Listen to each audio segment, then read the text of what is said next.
आज झालं मग मस्त गाडी चालवायचं. मग काय गेलो गाडीजवळ आणि टाकला पाहिलं तर पायच पुरे नाही. मग कसं करू पडलं विचारात. मग काय मग आली आयडिया. मग मस्तपैकी जरा विचार आणि मग केलं मस्त गाडीचं ऑपरेशन. मग काढली मस्त शीट. बघा आयडिया आली, काढली मस्त शीट आणि नेऊन ठेवली तिकडं बाजूली मस्त. आणि नेऊन ठेवली आणि मग पुन्हा आलो मग टाकला पाय. मग पुरा लागले. मग उचलली गाडी.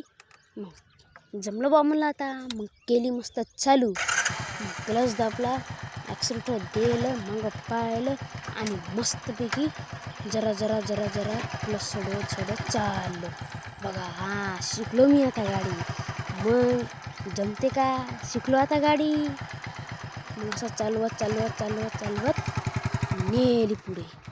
कसा वाटला मित्रांनो व्हिडिओ कमेंटमध्ये सांगा. धन्यवाद.